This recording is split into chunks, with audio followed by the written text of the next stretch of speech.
welcome to another episode of Iconic Freedom, the Formula. We are setting the standard for accountability and responsibility, the ownership of your choices and the consequences for those choices.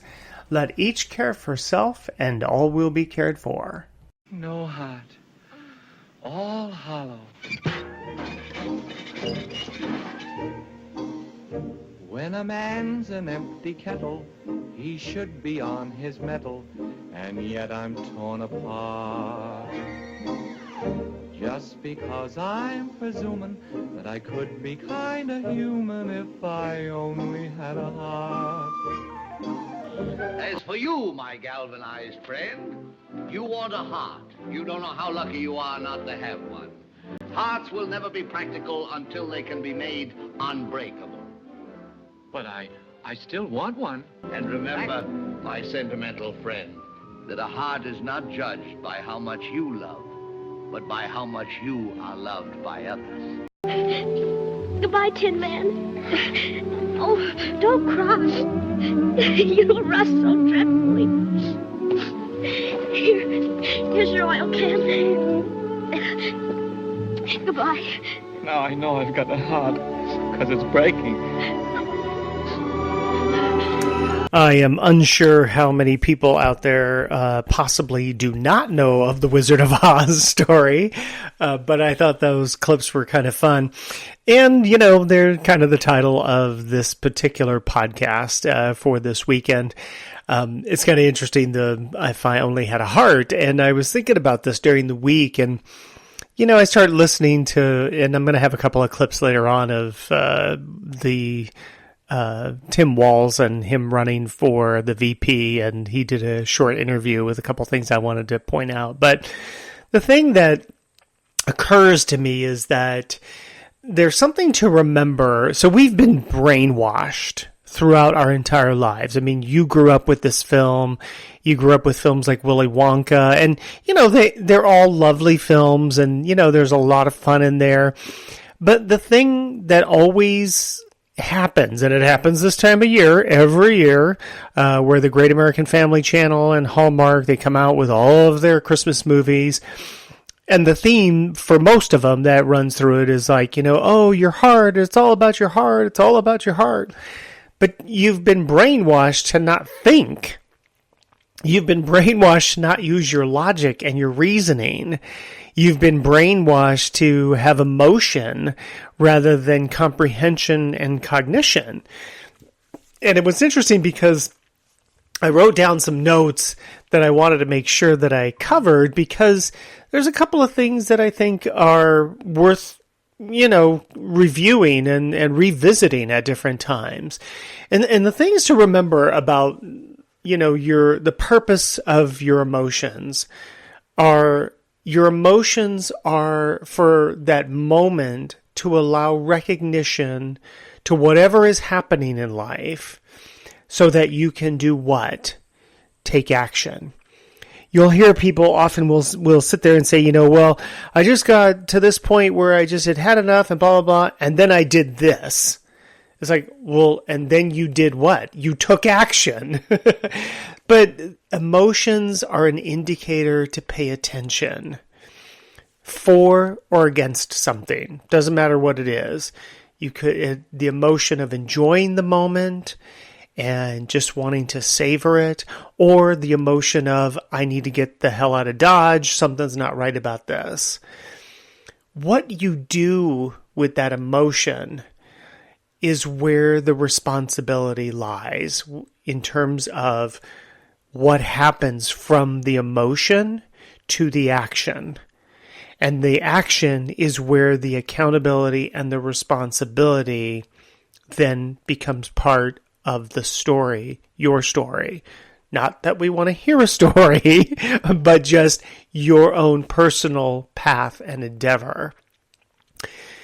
We have been taught that the value is on emotion instead of the action to take, and to not attach it to a story or to milk it for a story or an excuse, or, you know, for somebody to rationalize or justify behavior, which people do that a lot. But after that moment of that initial emotion, which is just this tiny little thing that happens in us, after that moment is the responsibility. And then what are we going to do next? Life is an experience from action, not emotion. When you're taking action and you're doing something, you may be in a moment where you're like, oh, that was really lovely, or that was a little sad, or, that really annoyed me just a tiny bit. But they're all indicators of what to do next, right? But the people that will indulge in their emotions, the people that oversaturate with emotion, they use it as a credential for something, these people will create nothing but a wasted life because they're not taking action to something. They're always just mired in their emotion. They're drowning in it. And, we've talked before on the podcast about how if you keep using your emotions in such a way to live your life, you're literally polluting your body. You're polluting your bloodstream, and in doing so, what does that do? It then clouds your logic and reason, and it does affect your brain. You're not able to, have comprehension and cognition, and why? Because you're constantly in that state. Years ago, there was a book by, I think it was Daniel Goldman, and they had discovered, and to the extent that, I read it from that time period, and I've heard some studies about it, but I don't know for sure. So if this is something that you're interested in, you might want to look it up. But there is a part of the brain called the amygdala. And what scientists are saying is that this piece of the brain winds up when something is happening to you as an individual, that this part of the brain is reliving a prior experience. And as a result, it, in a sense, hijacks the brain. Well, that's an interesting hypothesis. And to some degree, I imagine that might be true. However, how does that help you in your actions of what you need to do in life? Even if it is complete and it is true, the reality is that it's only a moment where the brain might be reminded of something. It might have an understanding that something that once was is now presenting itself again. In that moment for you to just do something about it. To do what? To take action. To take action to resolve it. So my hypothesis, what if what happens in that moment where all of a sudden you recall something, it's your body, your organism giving you an opportunity to revisit and to make a different choice?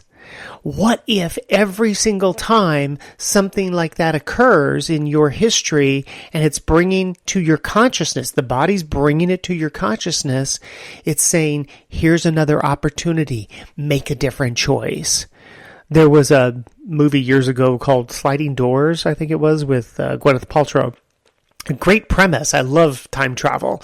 And it was like, she either made the train or she didn't make the train, and based on that, decisions were made along the way that you could look back and go, oh, if I'd made this choice, then this could have happened. If I'd made that choice, then this could have happened.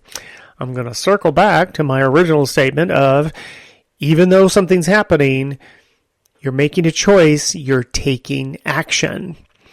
But what's interesting is what if your organism is constantly living in that existence of, if I make a choice to do something different this time, how might it be different for me? And in that split second, when you have that emotion, you have that little thing inside of you that goes, that was interesting. What could be different? What could be different about my life if I were to make a choice in the other direction? Because we know, right, that everything, you move towards something or you move away from it. So what if your body is supporting you in saying, here's another opportunity. You can move in this direction or you can move in that direction. You can move towards something or away from it, and you get to decide. The other piece of this that I want to make sure that I bring up is that there's a lot of people that do this thing where they have this great experience.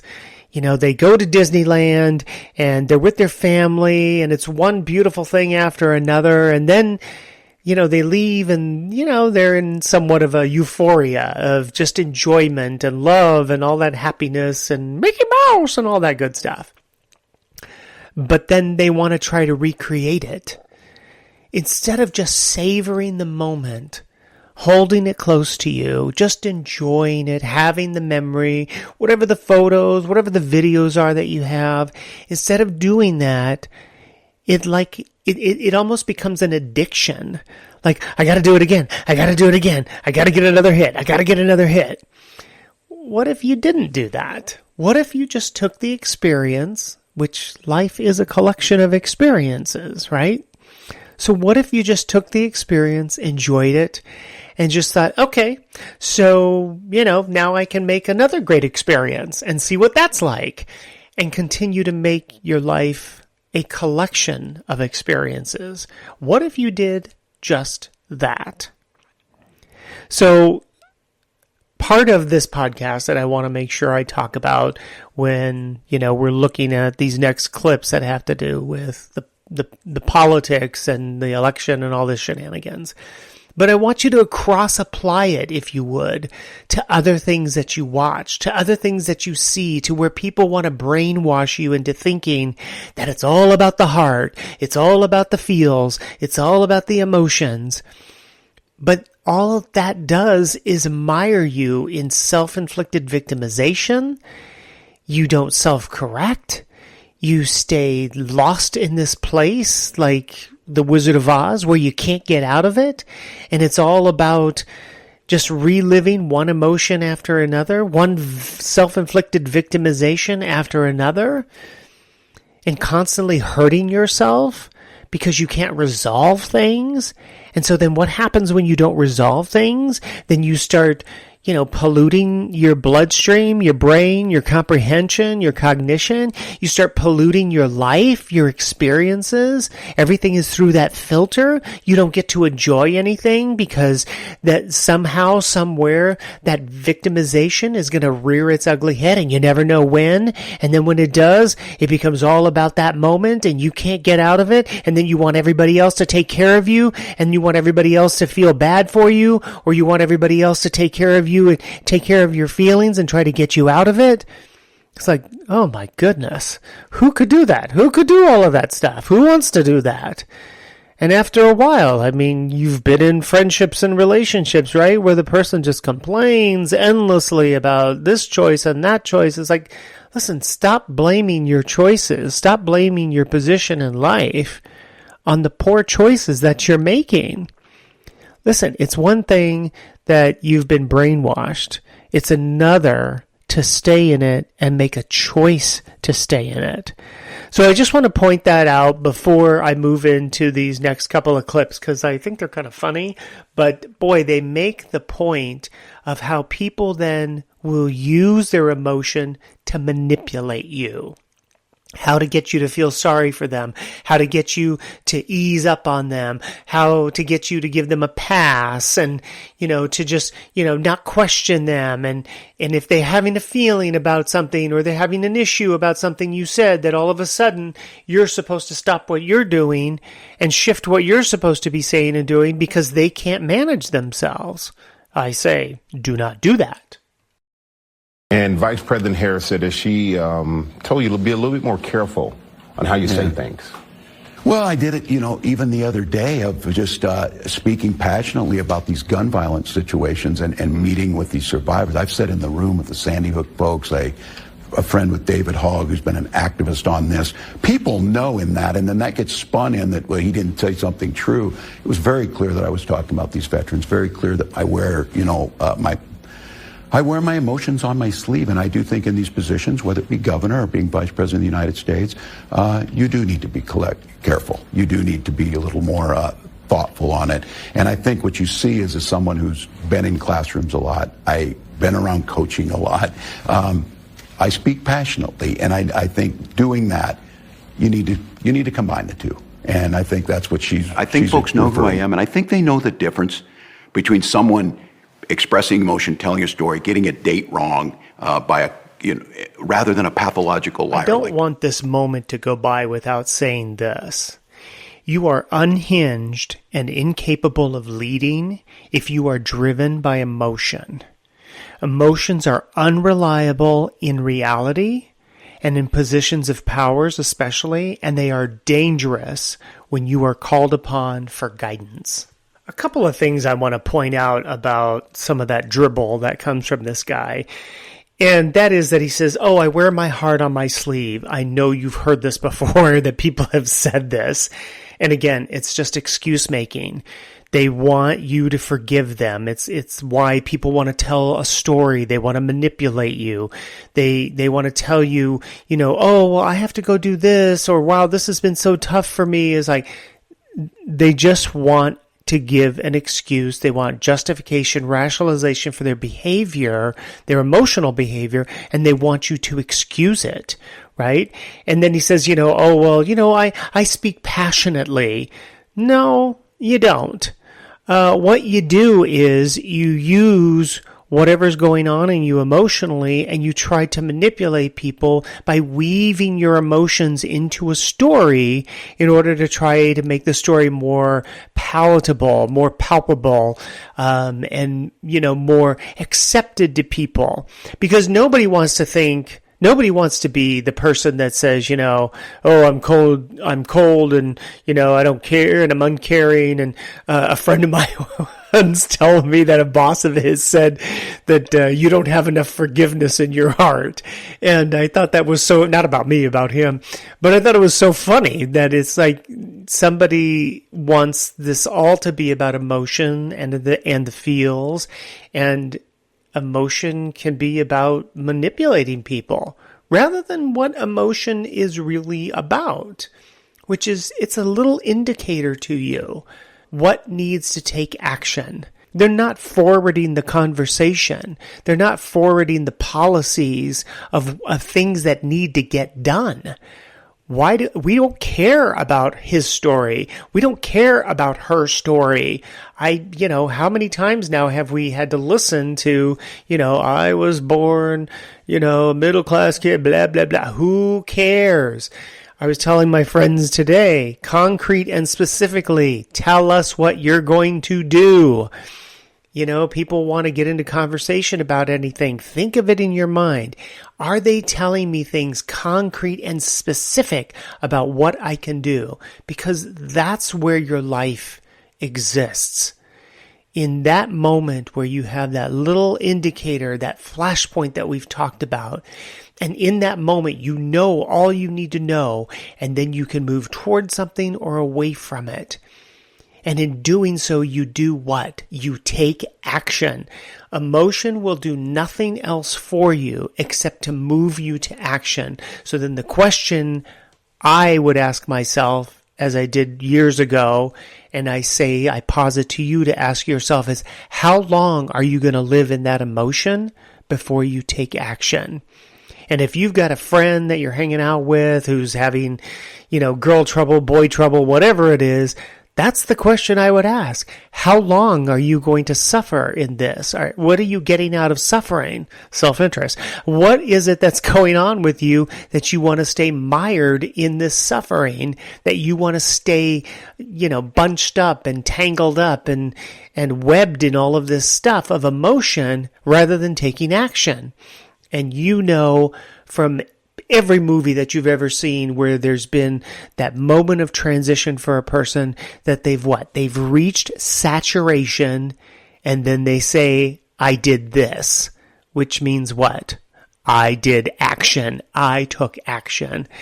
And I hypothesize to you that it is through action that a life of experiences is created and collected. And the music once again means we are at the end of another podcast. Wow, that went fast. Hey, listen, hit that like button if you would. Share this with your family and friends. You never know how it might help them on their endeavor, on their journey to their own awakening.